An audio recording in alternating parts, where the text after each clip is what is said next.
மார்க்சிய பெரியாரிய பொதுவுடைமை கட்சியின் வேலூர் மாநகர செயலாளர் தோழர் மீ. டில்லிபாபு அவர்களை உரையாற்ற அழைக்கிறார்.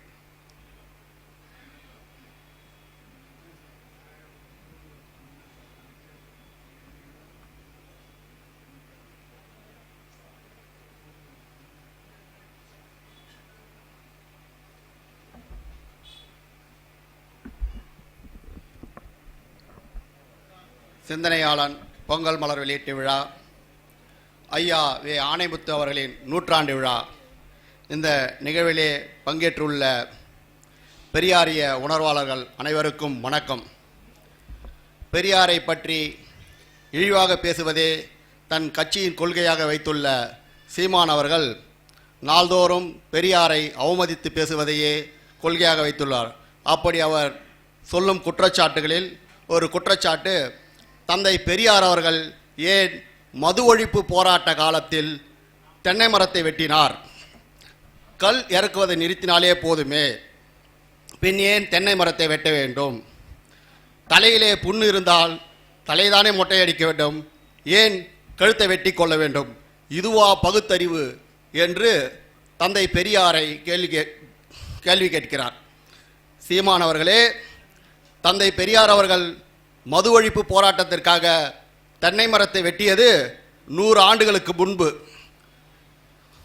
100 ஆண்டுகளுக்கு முன்பு இங்கே ஆண்டு கொண்டிருந்தவர்கள் ஆங்கிலேயர்கள். ஆங்கிலேயர்களை எதிர்த்து போராடிய இயக்கம் காங்கிரஸ் பேர் இயக்கம்.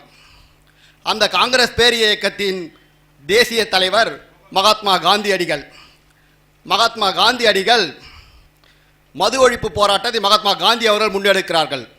அப்போதைய சென்னை மாகாணத்தின் காங்கிரஸ் தலைவர் தந்தை பெரியார் அவர்கள். தந்தை பெரியார் அவர்களை மது ஒழிப்பு போராட்டத்தை நடத்தும்படி காந்தியார் ஈரோட்டில் உள்ள தந்தை பெரியாரின் வீட்டுக்கு சென்று மது ஒழிப்பு போராட்டத்தை நடத்தும்படி கேட்டுக்கொள்கிறார். தந்தை பெரியார் அவர்கள் மது ஒழிப்பு போராட்டத்தை முன்னெடுப்பதாக காந்தியாருக்கு வாக்களிக்கிறார். அந்த போராட்டத்தில் தந்தை பெரியாரின் மனைவி நாகம்மையார், தங்கை கண்ணம்மாள் ஆகியோரும் இந்த போராட்டத்தில் கலந்து கொள்வதாக காந்தியாருக்கு உறுதியளிக்கிறார்கள். ஆனால் தந்தை பெரியார் அவர்களுக்கு இந்த போராட்டம் நடத்துவதில் ஒரு சிக்கல் இருக்கிறது.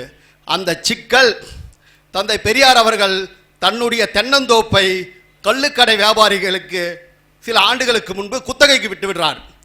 அந்த குத்தகை பெற்றுக்கொண்ட கள்ளுக்கடை வியாபாரியிடம் இந்த போராட்டம் நடத்துவதால் நான் முதலில் என்னுடைய தோப்பில் உள்ள கல் இறக்கு வியாபாரம் செய்வதை நான் நிறுத்த வேண்டும், பிறகுதான் மற்றவரிடம் போய் போராட வேண்டும். அதனால் நீங்கள் கல் இறக்குவதை நிறுத்தி கொள்ளுங்கள் என்று கள்ளுக்கடை வியாபாரியிடம் கூறுகிறார். அதனால் ஏற்படும் உங்களுக்கு இழப்பீட்டுத் தொகையை கொடுத்து விடுவதாக தந்தை பெரியார் கூறுகிறார். ஆனால் கள்ளுக்கடை வியாபாரியை அன்றைய ஆங்கிலேய அரசு நிர்பந்திக்கிறது. நீங்கள் பெரியாரின் போராட்டத்துக்கு ஒத்து போக வேண்டாம், நீங்கள் கல் இறக்கி வியாபாரம் செய்யுங்கள். பெரியாரின் போராட்டத்தை முடக்க ஆங்கிலேய அரசு சூழ்ச்சி செய்கிறது. ஆங்கிலேய அரசின் தூண்டுதலின் பேரில் கள்ளுக்கடை வியாபாரி பெரியாரின் கோரிக்கைக்கு மறுத்து விடுகிறார்.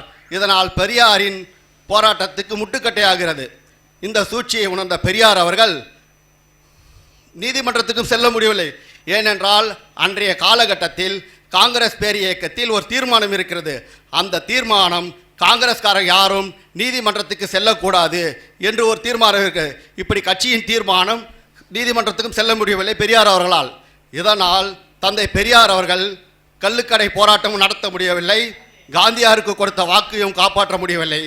ஆனால் ஆங்கிலேய அரசின் அடாவடித்தனத்துக்கு அஞ்சக்கூடாது என்று இப்படிப்பட்ட சூழலில்தான் தந்தை பெரியார் அவர்கள் வேறு வழியே இன்றி தென்னை மரத்தை வெட்டி வீழ்த்தினார்.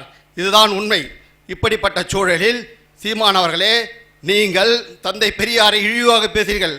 ஏன் தந்தை பெரியார் அவர்கள் கள்ளுக்கடை மறியலுக்காக தென்னை மரத்தை வெட்டினார்? சீமான் அவர்களை நீங்கள் சிந்தித்து பார்க்க வேண்டும். மனைவியோடு பிள்ளையோடு செல்வ செழிப்போடு வார்கள். உங்கள் சொந்த உழைப்பில் உங்கள் குடும்பத்துக்காக ஒரே ஒரு தென்னம் தொடப்பத்தை நீங்கள் வாங்கியது உண்டா? அப்படி இந்த நாட்டு மக்களின் நலனுக்காக தன் கொண்ட கொள்கைக்காக தென்னந்தோப்பியே அழித்த ஒரு தலைவரை பற்றி இழிவாக பேசுவதற்கான யோகியதையும் தகுதியும் உங்களுக்கு உண்டா என்று உங்களையே நீங்கள் தன்னாய்வு செய்து பார்க்க வேண்டும். இப்படிப்பட்ட தலைவர்களை, திராவிட இயக்க தலைவர்களை இழிவுபடுத்துவது நாளுக்கு நாள் தொடரும். அதை யார் செய்வார்கள்? சாதியவாதிகள், மதவாதிகள் செய்வார்கள். அப்படிப்பட்ட சாதியவாதிகளையும் மதவாதிகளையும் வேரோடு மண்ணோடு சாய்க்க வேண்டுமென்றால் தந்தை பெரியார், அண்ணல் அம்பேத்கர், ஐயா வே ஆணைமுத்து ஐயா போன்றோரின் எழுத்துக்களை நாம் கற்றறிந்து களமாடுவோம் என்று கூறி நல்வாய்ப்புக்கு நன்றி கூறி விடைபெறுகிறேன். நன்றி, வணக்கம்.